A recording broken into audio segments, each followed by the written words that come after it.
the biggest thing that I can think of right now is this designer called Mengtu, who runs this educational thing called Design Code, where he simplifies a lot of design aspects for people to understand, and he introduces concepts and tools and how you can work with tools and how developers can progress to design and how designers can be developers, and that kind of an educational series would help a lot.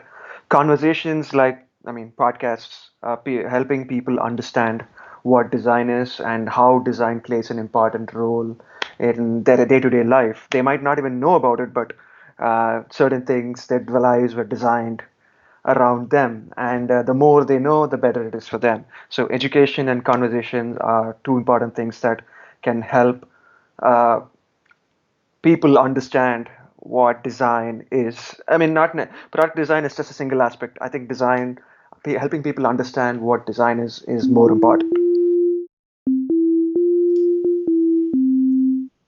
Hello, everyone. Welcome to your brand new podcast called In Your Shoes. This podcast is for you to learn more about new people and professions from around the world. I would like to take you on a journey to understand the life and times of a new person every 2 weeks and get a chance to get into their shoes to learn what they do, why they do, and how they do it. Ravishankar and I have worked together almost 10 years back on multiple projects. At that time, he was leading the work on iOS app development. He has a great sense of design and interaction, and I remember our deep discussions on customer behavior, mobile app technology, and user experience. I'm so excited to have Ravi Shankar on this podcast. Welcome to the podcast, Ravi. Hey Vivek, it's good to be here. For our podcast listeners, Ravi, could you share a little bit about yourself, like where you come from and what you do for a living? Good. Okay, so hello everyone. I'm Ravishankar. As of today, I'm an interaction design graduate from the School of Visual Arts in New York. But originally, I'm from the small city called Coimbatore in the south of India. And I studied to be an engineer, quote unquote engineer. And I worked in this IT services company called Tori Harris in Bangalore, where I met Vivek. And I spent a majority of my career in Tori Harris uh, in different roles as a software analyst, team lead, etc., etc. And I ended up in New York to do my master's to learn more about design. And that's who I am right now. Thank you, Ravi. For someone who does not understand this field or industry where you are in, how would you describe this role of a product designer? That's a good question. That's something that we are trying to figure out the best answer for. We come across this question every time we try and introduce ourselves. So the best I can give, shot I can give is uh, we help create things that make it easy for people to interact with computers. As simple as that. Without putting any jargons in, we make it easier for people to interact with computers. Okay, so this is 2020. So why do we still need things and designs to make people easy to use computers? Because I assume we have basically evolved a lot from the old systems. So why do we still need product designers to make it simple and easy for people to use computers? Uh, I think there's a misconception in terms of uh, how people have started using or have evolved over time. We always assume, okay, we've been with computers for, I don't know, for 20 plus years. We've been with smartphones for 10 plus years, but there's still a huge gap in terms of how people perceive things and how people use things. And technology, as it progresses, gives people more avenues to express themselves well. And I think design is important in helping bridge that understanding of what people perceive with what they can do versus what the technology itself is capable of. And I think a designer's role is very important going forward. And it has been, I mean, it has been important before, but right now it's much more prominent. It's much more in front of everyone, as opposed to the background role it was playing before. And yeah, I think a product designer slash a designer role is much more important to help bridge the gap of what a user can achieve using the technology that is available to them. Right. Thanks, Ravi, for that. So, why did you get attracted to this profession, Ravi? Like, what basically made it happen for you to get into this domain of product design? So to be very honest, I didn't know anything about design when I started my undergrad. But what I did love is this motorsport series called Formula One. And what I loved about Formula One is the aerodynamics of the cars, aerodynamics of automobiles in general. And I kept going in. I mean, I kept following up the sport, and I still didn't know about anything about design even after I joined the company. Uh, it was only like in the early days of the iPhone, when the iPhone launched, is when I like really started looking in, okay, this is something, there's something more here than people are not looking into, and this is something that I should probably look into as well. And that was when I came to know about the COE. And a few years later, obviously, a few years later, in around 2012 is when I started uh, getting to know more about what Center of Excellence is at Tari Harris, and I started getting a very high level understanding of what design is. And that's when I started working with you and Vinod and Karthik and a lot of other people in the team and the company itself. And we had the good fortune of working with this person called Vinod, who was a sole UX designer, and that kind of piqued the interest for me in design. I wanted to like learn more and seeing what he does, and like I wanted to do more, and I wanted to like, okay, this is what I want to do. This is what I want my future to be in, and I started dabbling a bit, and before you know it, I started creating some things. It could be apps, there was some brand stuff I did, but then it was still a lot of diverse things that I was trying to get my hands into. And I went back and tried to refocus myself and say, okay, where do I want to focus? And design is a huge thing. So where do I want to refocus myself in? And user experience and product design is something that I really wanted to get to understand and like know more about. And my good fortune at that time was that my manager at Tari Harris at that point in time, was interested to start a design team, and he tasked me to build one. And I started talking to people, getting to understand more about design, and got to work with a set of interesting folk. And but the more I worked with them, I started realizing, you know what, I don't really have the basics of everything down. I'd probably need to like get back to my basics or get back to the basics of design and understand it better to be able to be a better designer. And I started exploring how I can do that, and higher education felt a better way to achieve it. And that's what uh, got me to SVA here in New York. Wow, that's a really interesting history. From the time you started dabbling with design, Ravi, and now that you actually graduated with product design, how have you seen this whole field evolved over a period of time? Um, the biggest thing for me, at least the biggest learning for me, is design is huge. Design can be anything. Product design is one small aspect of design itself. You could be an interaction designer, you could be a motion designer, you could be uh, anything. You could be a web designer was a catch-all term that was used like ages ago to encompass all of these different roles, but now all of this is being fragmented into its own specific roles. And that was one of the biggest learning for me. When I started out, I didn't know. I thought a designer meant a designer. A designer does everything. But then looking at how focused the roles were here, I started learning more about, okay, what does an interaction designer do? What does a product designer do? What does a visual designer do? What does a motion designer do? So all of these focused roles started lending more perspective into what goes into design itself. And I was very surprised, and it was quite enlightening to see how prominent the role of design played um here, at least in the United States. Design was much more at the forefront of things, and not more like a back end player. And I really love that aspect, like having to design is the old Steve Jobs adage of design is not just how it looks, it's how it works. So everything starts with the designer. It's like you start building things, you start finding uh, solutions, and that what it eventually everything distills down to finding solutions to challenges people face. So the distillation of all this is figuring out solutions to for challenges people face. Fantastic. That's a really, really nice way to putting it up.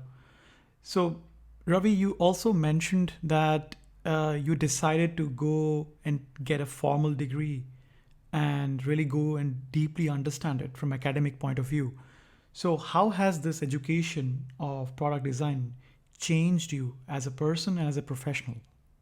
The biggest advantage that uh, I got while studying while getting my degree in interaction design is that is coming across these different perspectives, these different viewpoints, and having to talk to some of the I don't know the right term for it. It's like the stalwarts, the original founders of the industry itself. You kind of get perspectives from them. Like even in my wildest dreams, I never thought I'll have a class with the Jeffrey Zeldman. And I had a class with him for 6 months every single week where I got like sit with him, like question him, quiz him on, okay, why did you do it this way? Why not this way? Why did you set what was going through your head when you like set your standards like in a certain manner? Like uh, and talking to people, getting access to people like that was something that I'd never imagined that I'd have.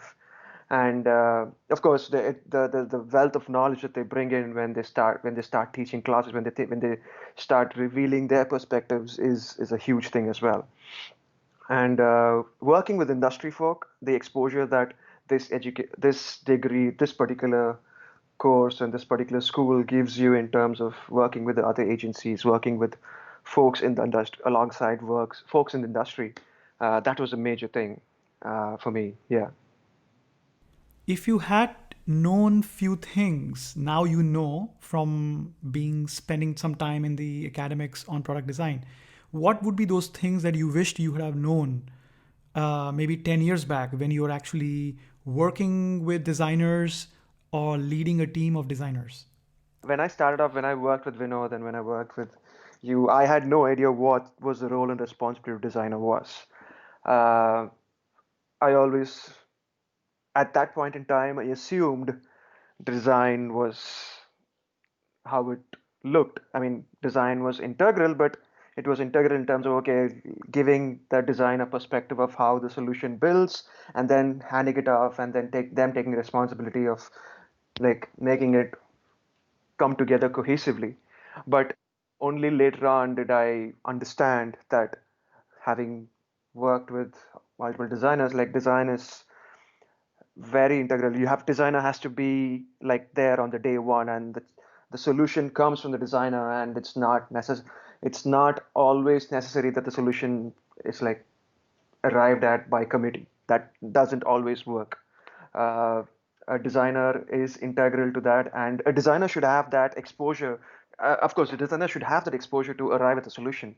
If you are a visual designer, I cannot expect a visual designer to like solve this problem for me because that's not what a visual designer is trained to do.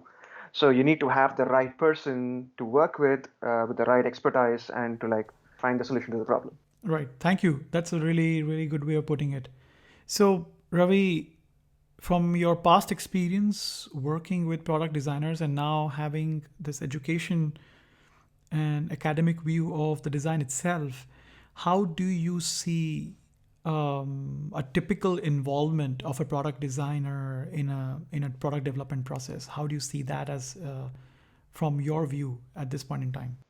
Yeah. So For me, so again, product designer has different responsibilities according to different companies, different agencies, different companies that you work for. And for me, as a product designer, I'm interested in building those solutions. Like I want to be there on day one, talking to users, talking to people, understanding their problems, figuring out how they do things, and then figuring out the challenge and identifying the solution to that challenge. And that's what a product designer is. That's what I think a product designer is responsible for. Talking to the users, identifying where the pain points lie, refining what the user challenge is, building out those solutions to those challenges, testing them, seeing how that solution works for that user, and then like refine it to a point where it's like the best possible one, and then like send it out in the world and see how it works. But different organizations take different, like I said, there are different responsibilities. For example, certain product designers only work to a certain point where, like, okay, you know what, just going to do the research and hand it off to like a visual person to like build the visual aspect of it. I'm not going to do the visual aspect. So some of them will do, okay, I'm going to take the insight the researcher gives me.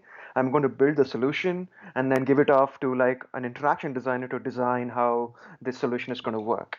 So there are different responsibilities for a product designer depending on which company, which organization that how they see it. Right. That's actually really insightful. So, Ravi, every field and every domain has their heroes, right? So, people who inspire the generations. And I think I would, and my podcast listeners would love to know who are the design heroes that you look up for. My biggest heroes in this field are some of the older. I mean, I think people already they know them. Paul Rand, who's like a graphic designer, Massimo Vignelli, who's an Italian designer, Michael Beirut, who's in Pentagram, Paula Scher. I love the shoe designer called the Nike designer called Tinker Hatfield. He's an amazing designer to like see. Um, and there's obviously the folk people everybody know, Johnny Ive. Then there's I forget the designer from. Oh, there's Björk Ingels, who's an architect, who's an urban design architect, who's been a big who's been a big inspiration for me in the last year when I was doing my thesis work, and yeah, these are some of the folk that I like look up to, that I've come across, whose work I've come across when I like look into more of design itself. Fantastic. Thank you for sharing that. So, Ravi, like I said about design heroes, for like heroes for every field and domain, there are also perceptions and sometimes stereotypes that a role or a profession carries. From outside this role, I think almost 10 years back, and now inside, being a practitioner yourself, are you aware of any perceptions or stereotypes that people have about product designers? Uh, yeah, I'd go back to the Steve Jobs thing again. I'd keep repeating that again and again. Design is not just how it looks, it's how it works. You cannot expect a designer to come in at the last minute and just make everything work. That's not how things happen. You need to think about design from day one and not like at the end of your project or end of your app and expect things to just work. Um, that's the biggest thing that I so from someone for someone looking from the outside inwards who may not be aware or who may have a different perception. And the second one is again, I cannot reiterate this a lot, but there are different aspects to design. Design is just not one single thing. There are a lot of things. Uh, and everybody doesn't have to know everything, but as long as they understand that design is just not one thing and there are many things in that, that'll be good. Right. And how do you think we can help, or in this case, you as a product designer can help incubate and promote that thinking with other rules about product design? I think education and conversation is a very important thing. Uh, like there are a lot of things that are happening right now. The biggest thing that I can think of right now is this designer called Mengtu who runs this educational thing called Design Code, where he simplifies a lot of design aspects for people to understand, and he introduces concepts and tools and how you can work with tools and how developers can progress to design and how designers can be developers, and that kind of an educational series would help a lot. Conversations like, I mean, podcasts, helping people understand what design is and how design plays an important role in their day-to-day life. They might not even know about it, but certain things, their lives were designed around them, and the more they know, the better it is for them. So education and conversation are two important things that can help uh, people understand what design is. I mean, not product design is just a single aspect. I think helping people understand what design is more important. Right. Okay, I'm going to take a segue from here because really I would like to understand as a product designer in 2020 and with the new COVID reality surrounding us, what do you think are challenges that a product designer in 2020 has to face in the industry? That's a question that I think every designer right now is trying to understand, is trying to seek an answer for. The biggest one, I think, first of all, as a designer, as someone who works as a designer, we have the privilege of working from home or working from without an office environment, and that's not something that everyone has. And that's something that that our designers should be uh, happy about. And the second most important thing is with COVID and with this I mean, not new, but with a majority of work being done remotely, there's always this challenge of how do you work with this new remote mindset. It's going to be difficult for people to focus. It's going to be difficult for people to work. A lot of them are getting into this concept of remote work. A lot of them have been doing it in the past, but now realities are different. Uh, they may not have the same access as they had before, or they might have to start thinking about, okay, instead of this person, I mean, the simplest example I can say is when you're designing a product, you cannot take the assumption now that, okay, what if this person is standing here and doing this? No, that's not going to work anymore because a lot of them are going to be remote now. Okay, how does this work in a remote experience? That's something that people would have to factor in when they start building things. It's like, okay, it's no longer in-person interaction for this product. Let's start thinking about remote as well. How does this going to work? Uh, I mean, you never know. This may not last.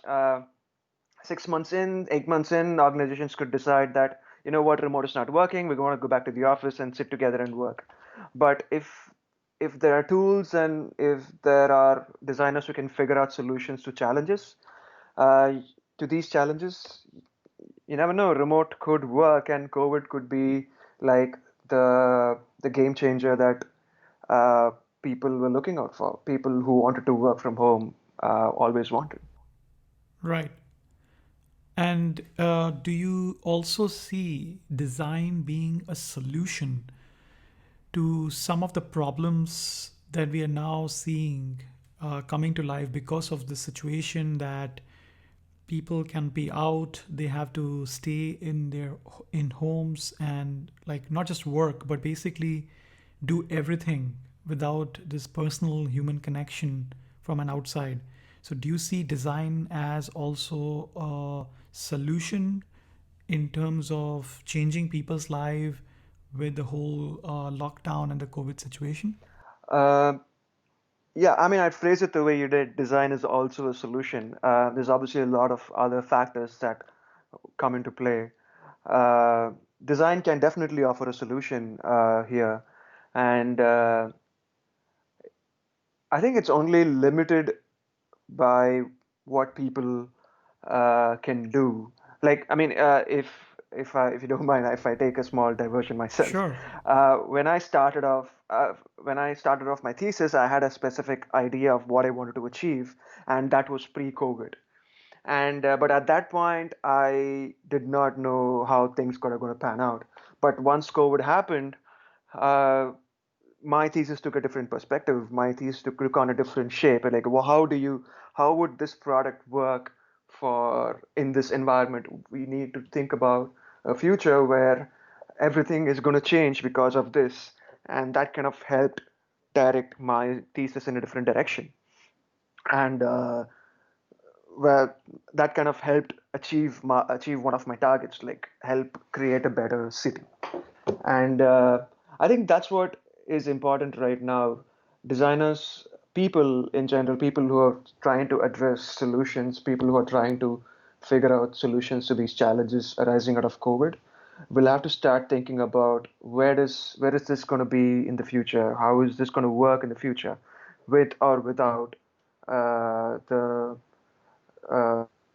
the challenges COVID raised. So, like I said, what happens 6 months, 8 months from now if remote is no longer a possibility?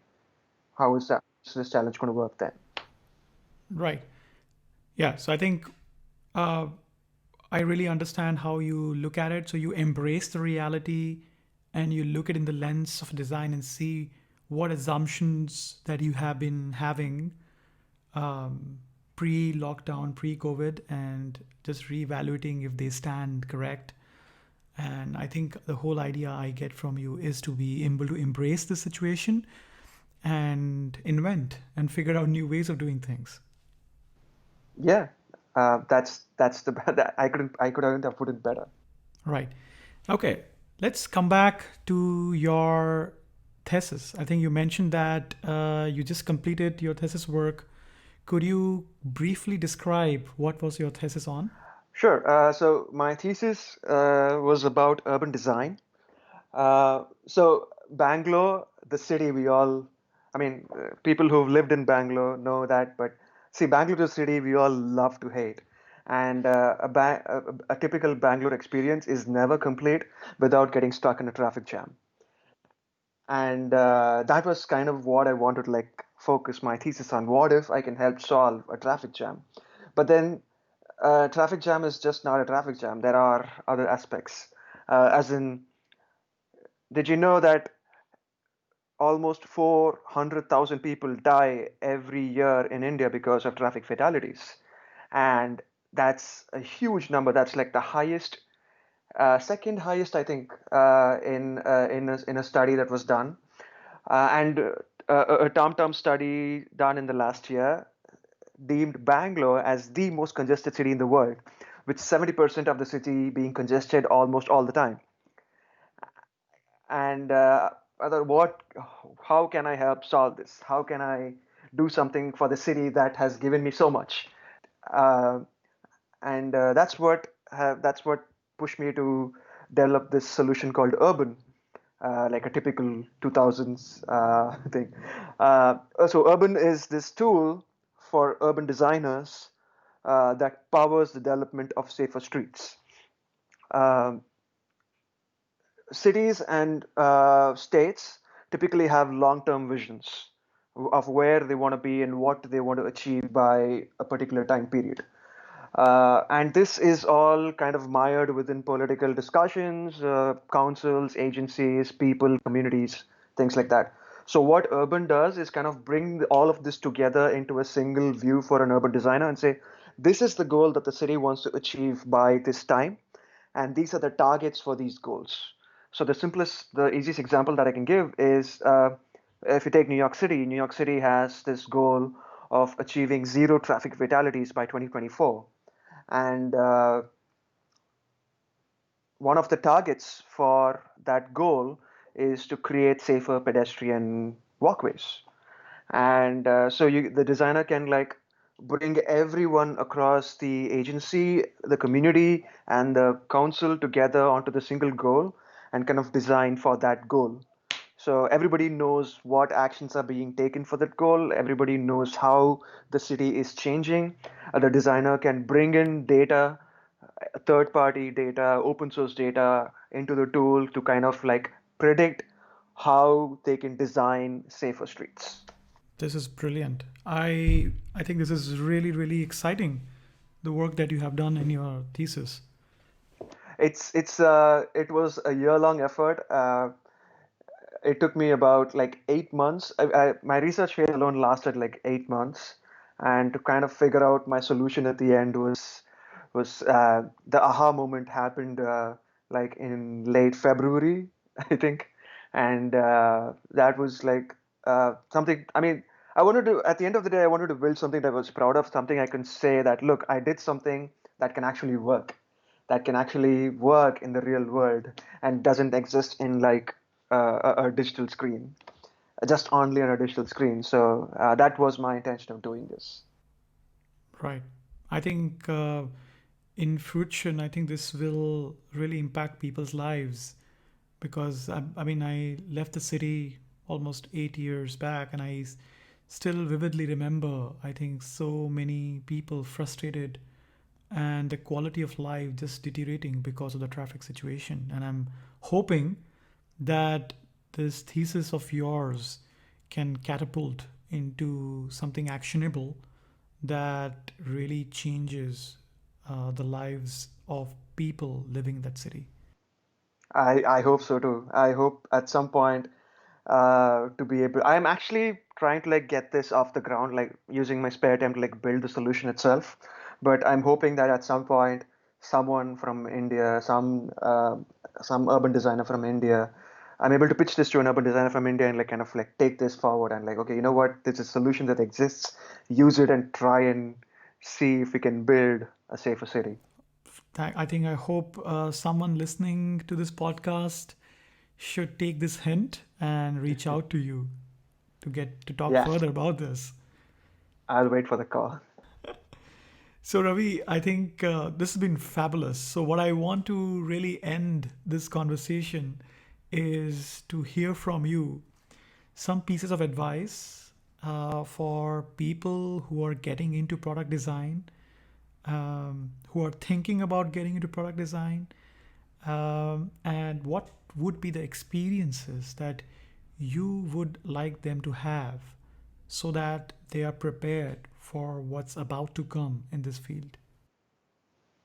Yeah, so this is, I really don't know where to start on this one because everybody has different experiences. The the simplest, the easiest one that I can say is start appreciating things, the little things, some things that have been always around you, but you never look at it unless you like really looking at it. For me, from my perspective, something that helped me do that was photography. When I started doing a lot of photography, I started looking at those little things, noticing those little things that you never normally look at, but it's always been there, and it's and that's what really piqued a lot of my interest. Books is an obvious thing. Read a lot of books. Read a lot of different books. Uh, the books by the designers Vignelli, Massimo Vignelli, Michael Beirut. Uh, then there's this amazing book called Understanding Cartoons by Scott McCloud, which I think is a must read for every designer. A designer, anyone, it's a great book to read. And of course, there's this the Nielsen and Norman book of design of everyday things. That's like Wow, yeah. That's a that's that's classic. that's a classic. That's a must read for anyone who wants to try and understand about what design is. So that's one. And if you're getting into like digital design and like want to understand more, there's always Paul Krug's Don't Make Me Think. That's another good one. And there's a lot of good books from a list apart and a book apart from the original uh, founders, quote unquote, founders of the standards of the web. uh, Zeldman, and I forget the others, but Zeldman is one of the prominent people. And no, I'm not saying that just because he was my faculty, but his books are generally a good read. It kind of give an idea of what goes into building things. Fantastic. So I hope the people listening to this really grab these recommendations that you offered and get on the journey of becoming a product designer. Yeah, thank you very much, Vivek. It was great talking to you and doing this podcast. Fantastic. So, Ravi, before you leave, if there are people who are listening to this podcast and they want to reach out to you to discuss further your thesis or have some more questions, what's the best way for them to reach out to you? I'm always on Twitter at Ravishanker at an underscore. Uh, at Ravishankar underscore. So you can search on Twitter, you can find me. And you can always reach out to me from on my website. It's commandprompt.org. It's CMDPROMPT.org. That's commandprompt.org. And just hit me up from there, and I'm available. Fantastic. I will leave these in the podcast notes. So, thank you again, Ravi. It was a delight, and I hope we get to chat again sometime soon. It was great talking to you, Vivek, and it's been an absolute pleasure. And yes, I definitely hope to reconnect soon.